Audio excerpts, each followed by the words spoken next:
महनाजपुर थाना क्षेत्र के इटैली स्थित अवैध रूप से संचालित हो रहे शांति हड्डी हॉस्पिटल के विरोध में निजी पैथोलॉजी और अस्पताल संचालक ने आरोप लगाते हुए डीजीपी और माननीय मुख्यमंत्री जी को संबोधित ज्ञापन सीएमओ को सौंपा है और कार्रवाई की मांग की। इटैली गांव निवासी रवि सेन नाग ने आरोप लगाया कि वर्षों से क्षेत्र में शांति हड्डी हॉस्पिटल का संचालन हो रहा है। ग्रामीण क्षेत्र के मरीजों के साथ वहां झोला छाप चिकित्सक द्वारा जान से खिलवाड़ किया जाता है। ऐसे में कई बार मरीजों के मृत होने पर अस्पताल में हंगामा भी होता है। इसके बाद चिकित्सक अस्पताल बंद कर फरार हो जाते हैं। वहीं यह भी आरोप लगाया कि कई बार अस्पताल संचालक मुझे शिकायत करने पर जान से मारने की धमकी दे रहे हैं।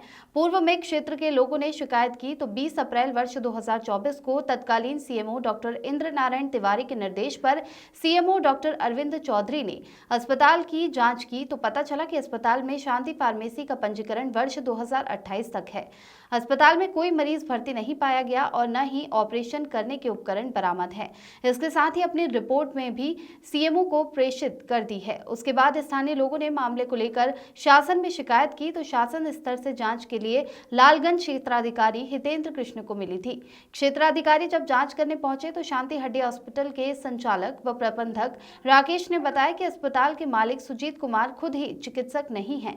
उनके द्वारा अस्पताल में बाहर से चिकित्सकों को बुलाकर ऑपरेशन करवाया जाता है, जिसकी पुष्टि अस्पताल में भर्ती मरीजों से भी की गई। इतना ही नहीं, अस्पताल बिना रजिस्ट्रेशन के संचालित हो रहा था।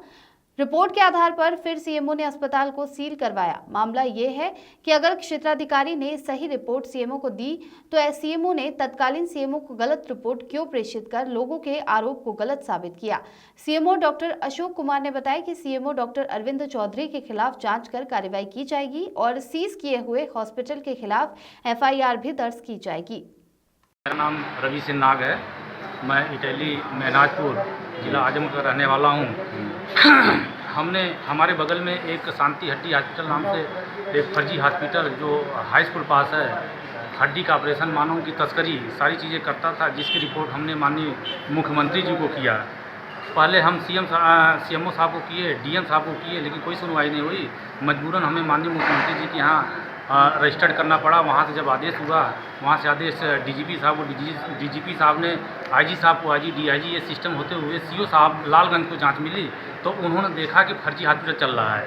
वहीं पे सीएमओ साहब के एक डिप्टी सीएमओ साहब हैं श्री अरविंद चौधरी जी, ये 10 दिन पहले जांच करके आए थे। इन्होंने कहा कि वहाँ पे हॉस्पिटल कोई अस्तित्व नहीं, कोई औजार मिला है और 10 दिन बाद वहाँ 2 मंजिला 5 बिस्सा में हॉस्पिटल बना हुआ नज़र आता है। जब पुलिस की रिपोर्ट कंट्रोवर्सी होती है तब मजबूरन सीएमओ साहब अपने बचने के लिए, क्योंकि वो आदमी कहता था कि हम सीएमओ साहब को पैसा दे करके हॉस्पिटल चलाते हैं, तो जब सीएमओ साहब खुद फंसते नजर आए तो मजबूरन इनकी मजबूरी हो गई हॉस्पिटल सीज करने की। लेकिन इसमें भी सहूलियत बरती गई है। ये हॉस्पिटल पूरा सीज न कर गए, इनको जो है सहूलियत दी गई है और ये हॉस्पिटल अभी भी चलाया जा रहा है। हमारी सीएमओ साहब से मांग है, अभी हमारी जो है 29 तारीख की एप्लीकेशन में दिया हूँ, एप्लीकेशन देख लीजिए, ये एप्लीकेशन है जिसको मैं रजिस्टर्ड किया हूँ माननीय मुख्यमंत्री जी को, आईजी साहब, डीआईजी साहब, एसएसपी साहब, जिलाधिकारी महोदय आजमगढ़ और माननीय मुख्यमंत्री डीजीपी साहब, सबको हमने ये रजिस्टर्ड भेजा हुआ है, जिसमें ये जांच करने के लिए कहा गया है। इन्होंने एक आदमी को जो जालौन हमारे एक रुके 29 तारीख को सुबह 9 बजे लगभग गाड़ी हमारे घर के बगल से क्रॉस कर रहे थे और गाड़ी रोक इन्होंने कहा कि हम जो है देखो ये अपना कंप्लेन जो दिए उसको वापस ले लो, नहीं तो कईयों को हमने गायब किया है, तुम्हें भी हम गायब कर देंगे। तो हमने इनसे सवाल किया डॉक्टर सुजीत से कि अच्छा बताइए आप किसको किसको गायब किए हैं, तो इन्होंने बताया जालौन उरई जिला के नया रामनगर उरई पाठक का बगीचा आसाराम धोबी का लड़का मानवीर सिंह, जिसको हमने गायब कर दिया है। और कितने लोगों का नाम मैं बताऊँ।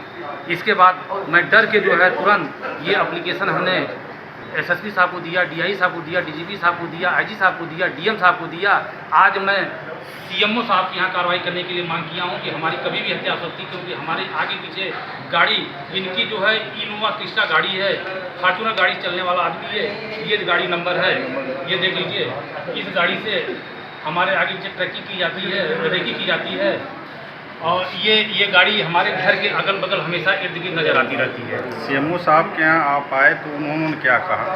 सीएमओ साहब ने हमको कल तक का आश्वासन दिया है, कहा कि कल तक हम हॉस्पिटल को संपूर्ण सीज करा देंगे, एफआईआर भी दर्ज करा देंगे। हमने मांग किया कि आज आप करा दीजिए, क्योंकि हो सकता है कि हमारी हत्या आज ही हो जाए, कम से कम हम बचे रहें सीज होने से। तो उन्होंने कहा कि हमको कल तक का समय दीजिए, कल हम सीज करा देंगे, FIR भी करा देंगे। तो हमने उनको धन्यवाद दिया। नमस्कार।